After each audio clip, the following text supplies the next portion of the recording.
My family found out I am rich, and now they're insisting that I cover a $40,000 family vacation, even after I've already paid off all their homes. To start, I'm a 42-year-old woman, married with 2 children. 10 years ago, we came into a significant amount of money. I work in tech, a high-paying field, and I made some savvy investments that have paid off handsomely. Over the years, I've consistently grown my savings, and my husband sees this as my money since we never signed a prenup. For clarity, I'll say it's mine. When the money first came in, my husband and I agreed to pay off the mortgage on our house, buy a new car, and purchase a vacation property in a destination we love. We rented out to a family for most of the year. I also set up college funds for our kids, equal amounts for both, which should be more than enough for 5 years of schooling. If there's leftover, they can use it for a down payment on a house. As my wealth continued to grow through my investments, I started thinking about helping out my extended family. My husband has 3 siblings,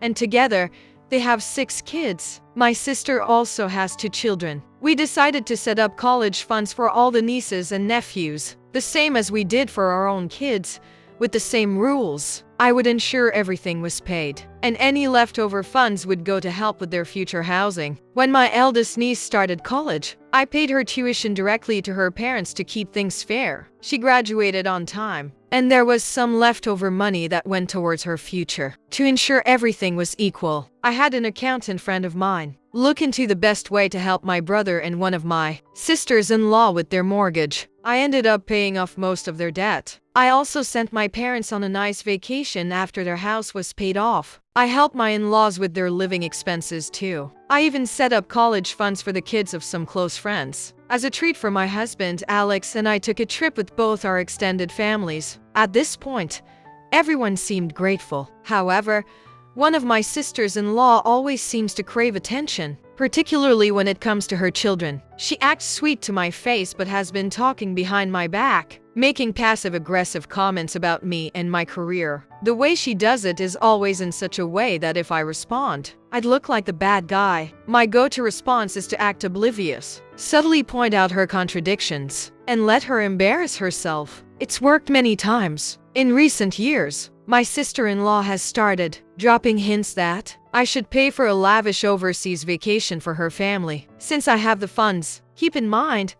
they have money saved up, originally intended for their children's college funds, but they barely touched it. When the pandemic hit, her requests grew quiet. She and her husband have always taken things very seriously, and now that most of the restrictions are lifted, she decided to host a joint birthday party for her and her son. Her son had really been looking forward to it, so it wasn't a big deal. We showed up with a gift for both of them, and for her son, we got a voucher to buy a tent or camping gear that he wanted. I also included some sunscreen, drinks, and other little things because I knew she'd probably want to take a trip. She asked about our holiday plans. We told her we weren't traveling abroad, but had booked a cabin within the country for a week. It wasn't extravagant, just a nice getaway where we could cook and shop for groceries. She responded with the, "Oh, how nice" routine, and we continued discussing various ideas. My husband and I had a feeling where this was headed, but we kept suggesting options to avoid any awkwardness. We mentioned family in a nearby area, or a campground with entertainment for kids of all ages. That's when she pulled out a website she had found. Honestly, it looked amazing.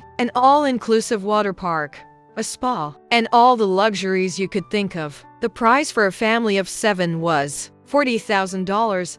My husband commented that it was a lot, but he was glad they had saved so much for a big trip. Then she dropped the bombshell. She expected us to cover the $40,000 as her birthday gift, just because I have the money. She even mentioned that I earn enough and that we had already promised things to other family members. We were all shocked into silence. Her son and 2 of his sisters looked at us, waiting to see how we would react. My husband started laughing, thinking it was a joke, but my father-in-law just watched, speechless. I, however, sat there, speechless as well. She wasn't joking. She genuinely expected us to pay. Her reasoning was that I could afford it, so why wouldn't I just give it to her? She went on about how she was sure I wouldn't miss it. I had to remind myself to breathe. I finally gathered my thoughts and said, "Well, I do have the money, but so do you. You can pay for it." she interrupted me right away, insisting that we deserve it, that it wouldn't even affect my finances, and that we're family. Yep, I said. Unfortunately, we are family. Then I added, I do love being part of your kids' lives, but the reality is we all deserve a break after everything, especially after the mess of the pandemic. She was not pleased, and she continued ranting about why I should just pay. I calmly explained, you've shown me time and time again that you don't respect me or my work. You don't appreciate that I worked hard to earn this money and that I've made sacrifices to get where I am. I've paid off your mortgage, covered college tuition for your kids, and even set up funds for their own homes. And yet, you talk badly about me, call me names, and even suggested my husband should leave me. My sister-in-law is desperately trying to deny it, and my brother-in-law calls me a liar. My father-in-law steps in and sides with me. Even her own children are speaking out, telling their dad that they've heard their mother say awful things about me. The birthday boy even recorded a conversation she had with someone while making a TikTok video. He showed us, and my brother-in-law went silent. The conversation continues, and my sister-in-law realizes she's not going to get the lavish vacation she wanted. She then says, fine, if you won't pay for this holiday, the least you could do is cover the plane tickets and let us stay at your vacation house. Remember, I rent out this property to a local family for most of the year due to the pandemic. They can't travel or are afraid to. I told her that wasn't happening. First of all, that family can't leave. And second, you don't get to make demands. The voucher you received already has a very generous amount for you to use however you want, maybe toward a holiday. Third, we already had a trip paid for by me, so you've had a vacation. Fourth, if you need more money, get a job that pays more. You have a degree. Finally, I told her that she treats me like garbage and still expects me to hand over my hard-earned money. She started crying and turned to her father, who completely agreed with me. He said he understood and acknowledged how hard my husband and I had worked and sacrificed. My husband was livid. He was seeing red and told his sister, in no uncertain terms, that this wouldn't happen and that they had no right to demand anything. He told her we were leaving. We packed up the kids and went home. Later, we received a call from my mother-in-law, who has a tendency to take sides with her favorite child. She tried to use the "we had it hard before you came into money" line. My husband handled it perfectly, and after a long talk, she understood. Now, this is where it gets interesting. Apparently, my sister-in-law's kids are furious with her for pulling this stunt. They went into full rebel mode. They're afraid this would affect their relationship with us. We had a heart-to-heart, and I told them we didn't blame them for their parents' actions. I explained why we don't just hand out money like that. After the initial gift, the younger ones sided with their parents, but the older kids understood. They know about the generous college and home funds we've set up for them. I reassured them that we didn't want them to go against their parents, as they still live there. They stayed for dinner, then went home. As of now, the kids barely talk to their parents. They still do their chores and communicate, but that's it. The flying monkeys, in the form of other family members, started chiming in because my sister-in-law had called them and messaged them. A simple Facebook post from the birthday boy with the video shut it all down. My sister-in-law and brother-in-law faced a huge backlash, with many family members calling them out. They've even been uninvited to certain family events. We've received apologies from some of the flying monkeys, with a few saying they understood both sides. However,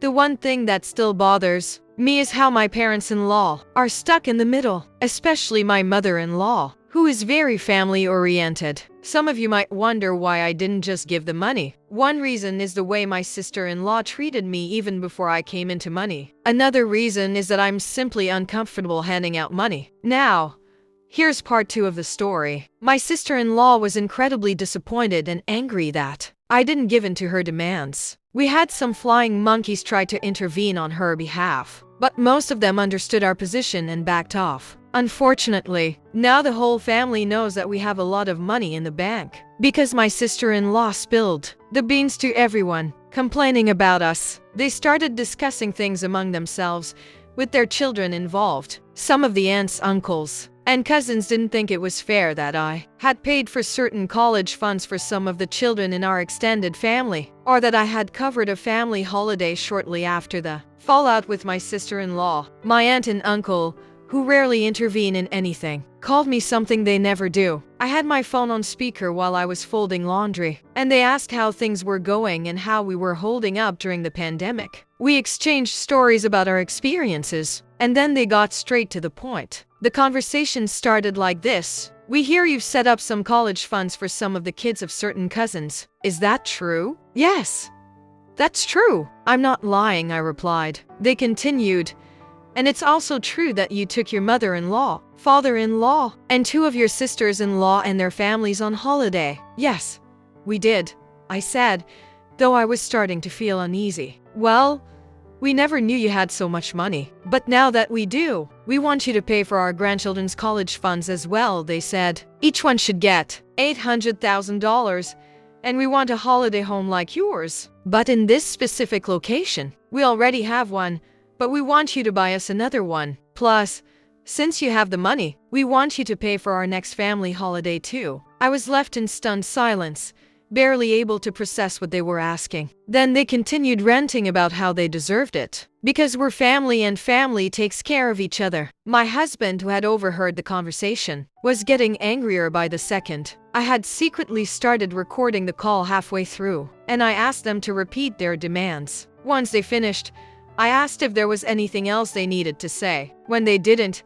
I flat out told them that it wasn't going to happen. I reminded them of a phrase they had used when my husband and I were going through a tough time financially. We had asked for help during a health scare, and only 3 of the 9 aunts and uncles had stepped up. The phrase was, "It's your responsibility to take care of your family, and if you can't, you don't deserve help." I told them that they weren't entitled to my money, no matter how much they thought they were. Their response was stunned silence. I ended the call by telling them to relay the message to the rest of the family, and not to call us again with such demands. My husband was proud of me for standing firm. In the weeks that followed, some other aunts, uncles, and cousins called with the same request. However, only the aunts and uncles who had helped us during our time of need supported us. They told us it was our money, and they had no right to ask for more. One cousin even called to ask for a loan for a down payment on a house. They had most of the money saved up but were short by $5,000.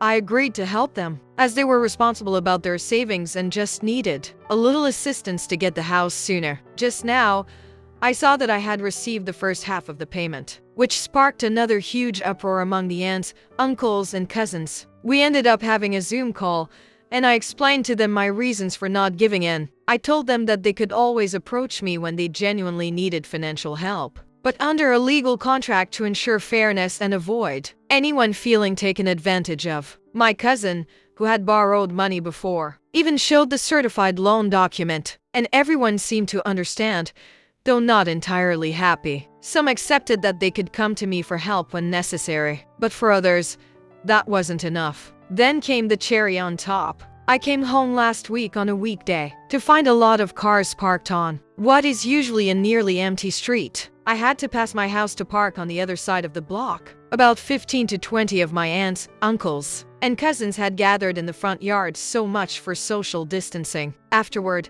there were 3 aunts, 3 uncles, and several cousins and their spouses. I parked the car, walked back toward the house, and immediately felt a rush of frustration. One thing I've learned is that you don't mess with me. I've been told that my right hook can be quite painful, and I wasn't afraid to use it if things went too far. While walking back, I called the non-emergency police line to let them know the situation and warn that things could escalate if they didn't help out. The police agreed to send someone over, and sure enough, things quickly went south when I walked into the house. As soon as I entered, the crowd started screaming, cursing, and demanding that I pay up or they would make sure I paid one way or another. Some of them got right in my face, poking my chest, arms, and even pointing a finger at me. I told them repeatedly to stop and leave, but they kept pushing. By then, more cops had been called by concerned neighbors, and when they arrived, things took a dramatic turn. One of my uncles, about 6'3", made the biggest mistake of the night.